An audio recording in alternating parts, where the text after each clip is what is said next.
Hello friends, स्वागत है आपका हमारे डेली के जीएस प्रैक्टिस सीरीज़ में। तो डेली हम 50-60 क्वेश्चन का आपको ऐसा प्रैक्टिस सेट टिक करवाते हैं जो कि महत्वपूर्ण क्वेश्चन पर बेस्ड होता है।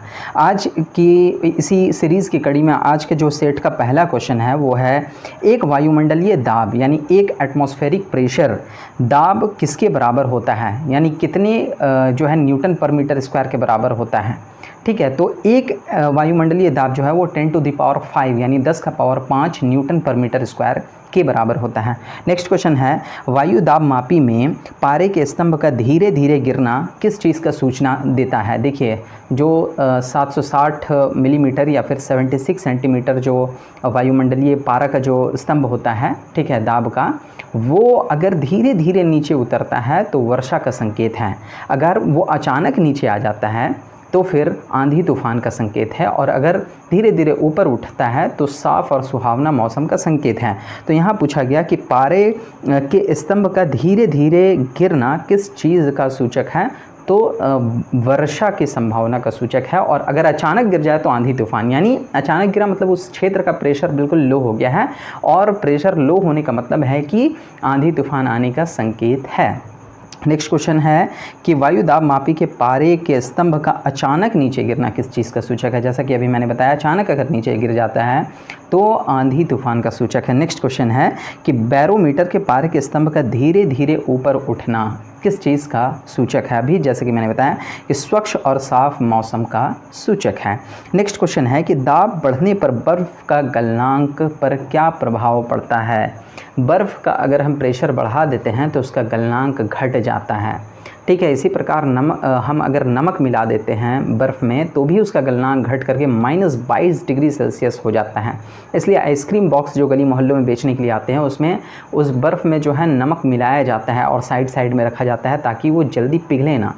ठीक है, नेक्स्ट क्वेश्चन है कि पानी से भरे ग्लास में एक बर्फ़ का टुकड़ा तैर रहा है। जब बर्फ़ उस ग्लास में पूरी तरीके से पिघल जाएगा तो जल का स्तर बढ़ेगा या घटेगा या अपरिवर्तित रहेगा। तो अपरिवर्तित रहेगा, क्योंकि जब बर्फ़ पानी के गिलास में रहता है तो वो ऑलरेडी उतना आयतन ले लेता है जितना कि पिघलने के बाद भी वो आयतन लेगा। ठीक है, इसीलिए अपरिवर्तित रहेगा पूर्णतः पिघलने के बाद भी। नेक्स्ट क्वेश्चन है बर्फ़ के दो टुकड़ों को आपस में दबाने पर टुकड़े आपस में चिपक जाते हैं, इसका कारण क्या है। इसका कारण ये है कि दाब अधिक होने से बर्फ़ का गलनांक घट जाता है। जब आप दो बर्फ़ के टुकड़ों को ऐसे दबाते हैं तो दाब पड़ता है ना, तो दाब बढ़ता है तो गलनांक घट जाता है, इसीलिए दोनों आपस में चिपक जाते हैं। ठीक है, नेक्स्ट क्वेश्चन है कि प्रेशर कुकर में खाना जल्दी क्यों बन जाता है, इसका कारण क्या है। देखिए, दाब और बॉइलिंग पॉइंट का सीधा कनेक्शन है। दाब अगर बढ़ेगा तो बॉइलिंग पॉइंट भी बढ़ जाता है, दाब अगर घटेगा तो बॉइलिंग पॉइंट भी घट जाता है। प्रेशर कुकर किस चीज़ पर आधारित है। प्रेशर कुकर में होता क्या है कि हम दाब बढ़ा देते हैं। प्रेशर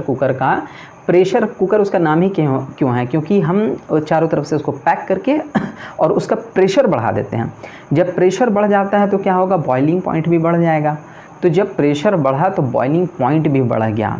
तो बॉइलिंग पॉइंट बढ़ने से क्या होता है कि जो भी कुकर के अंदर है वो अब पहले से ज़्यादा ऊष्मा ग्रहण करेगा, और पहले से ज़्यादा अगर हीट ग्रहण करेगा तो जाहिर सी बात है पहले पकेगा।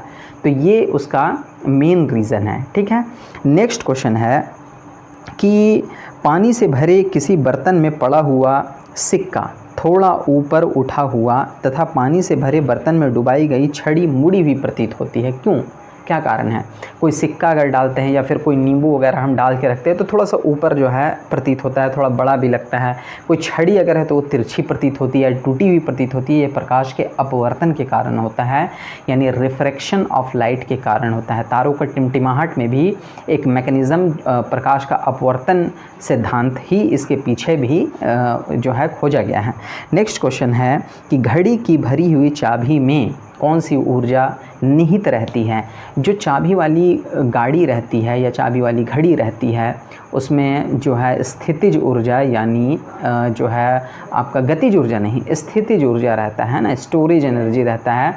बांध के रुके हुए जल में भी स्थितिज ऊर्जा रहता है। ठीक है, जिसके हम जो है एनर्जी ले करके गतिज ऊर्जा में कन्वर्ट करके उसको टरबाइन चला करके विद्युत ऊर्जा उत्पादन की जाती है।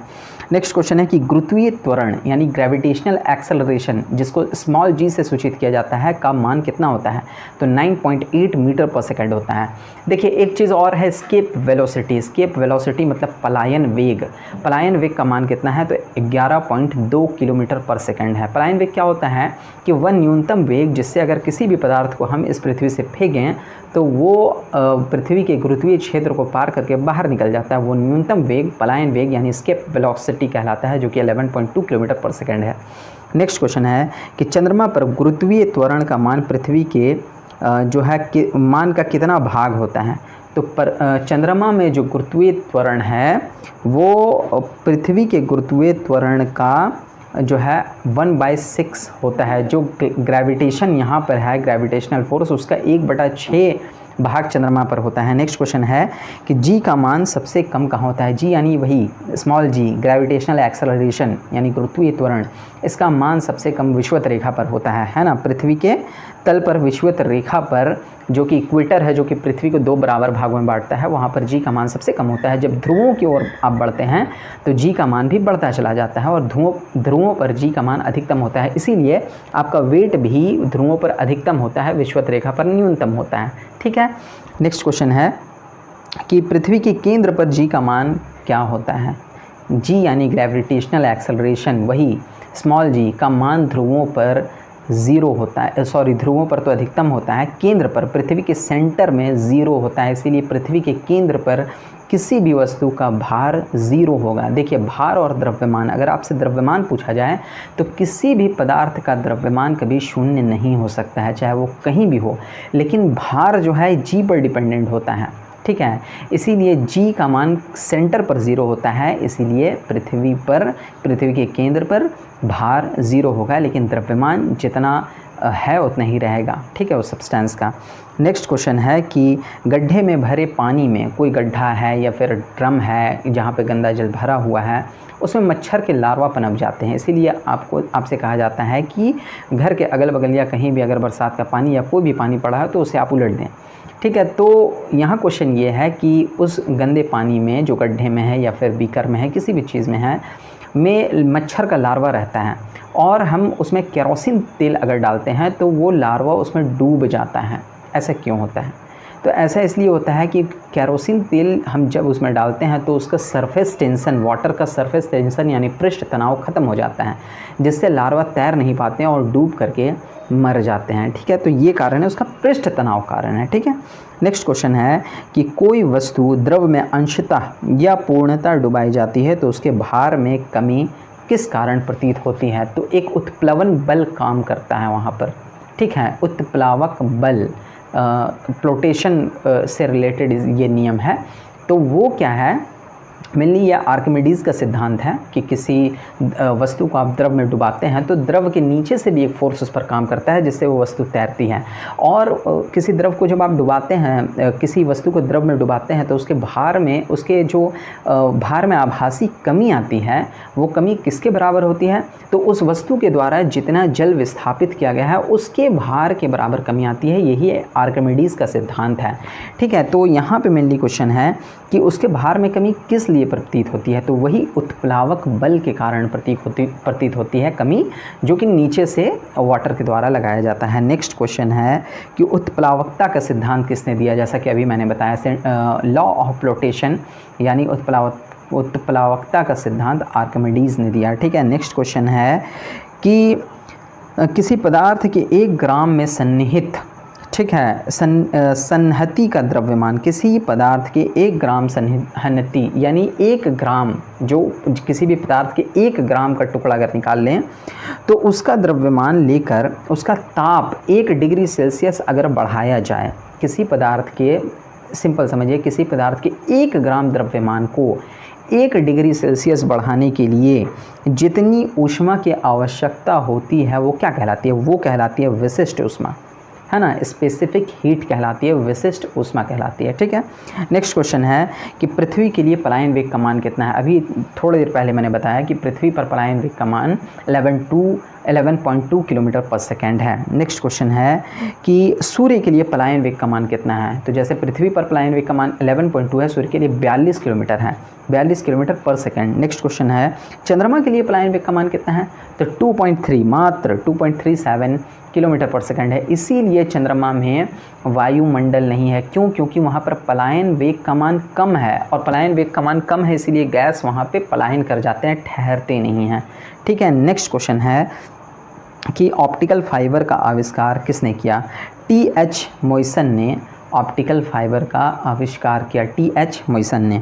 नेक्स्ट क्वेश्चन है कि पनडुब्बी के अंदर से बाहर देखने के लिए क्या प्रयोग किया जाता है। तो पेरिस्कोप का प्रयोग किया जाता है, जिसे हिंदी में परिदर्शी कहते हैं। परिदर्शी में कौन सा लेंस इस्तेमाल होता है ये भी पूछा जाता है। कौन सा दर्पण इस्तेमाल होता है। परिदर्शी में समतल दर्पण इस्तेमाल होता है, और ये जो है नीचे से ऐसे एक 45 डिग्री, और ये भी क्वेश्चन है 45 डिग्री के एंगल में से लगाया जाता है। 45 डिग्री ऐसे रहता है, फिर नली रहती है वहाँ पे 2 45 डिग्री का रहता है, जिससे हम नीचे अगर देखें तो ऊपर का सरफेस का नज़र आ जाता है। ठीक है। नेक्स्ट क्वेश्चन है कि तड़ित चालक का आविष्कार किसने किया। बेंजामिन फ्रैंकलिन ने किया। तड़ित चालक क्या है। जब बिजली चमकती है, बिजली गिरता है, तो उससे जो चार्ज है वो तड़ित चालक में आ करके और डायरेक्ट अर्थ में फ्लो कर जाते हैं। नेक्स्ट क्वेश्चन है प्राथमिक सेल कौन सा है। प्राथमिक सेल 2 प्रकार के होते हैं, एक प्राइमरी एक है सेकेंडरी। प्राइमरी सेल वो है जिसमें एक बार इलेक्ट्रिक एनर्जी स्टोर कर दिया जाता है और बार बार उससे इस्तेमाल किया जाता है। जैसे जो टॉर्च में बैटरी होता है वो प्राथमिक सेल का उदाहरण है। जबकि सेकेंडरी सेल है जैसे इन्वर्टर का बैटरी, जिससे बार बार चार्ज करके, यानी बार बार पहले तो इलेक्ट्रिक एनर्जी उसमें लाया जाता है और फिर उस इलेक्ट्रिक एनर्जी से केमिकल एनर्जी में कन्वर्ट किया जाता है, और फिर उस केमिकल एनर्जी से बिजली जाने के बाद इलेक्ट्रिकल एनर्जी का यूज़ किया जाता है। तो ये जो है आपका सेकेंडरी सेल कहलाता है। मोबाइल का बैटरी भी सेकेंडरी सेल का एक उदाहरण है। नेक्स्ट क्वेश्चन है शुष्क सेल में संग्रहित ऊर्जा कौन सी है। किसी भी सेल में जो ऊर्जा संग्रहित होती है वो रासायनिक ऊर्जा है। ठीक है। मेनली शुष्क सेल में यानी प्राइमरी सेल में रासायनिक ऊर्जा, केमिकल एनर्जी स्टोर रहती है। शुष्क सेल का कैथोड किसका बना होता है। शुष्क सेल का कैथोड जस्ते का बना होता है, जिंक का बना होता है। तो आज भी बहुत सारे महत्वपूर्ण क्वेश्चन हमने देखे हैं। ज़्यादा वीडियो लंबा नहीं करता हूँ ताकि आप बोर ना हो। ठीक है, तो मिलते हैं नेक्स्ट क्वेश्चन में इसी तरीके से महत्वपूर्ण क्वेश्चन के साथ। आज के लिए इतना ही। Thank you. Please subscribe, please share and please like.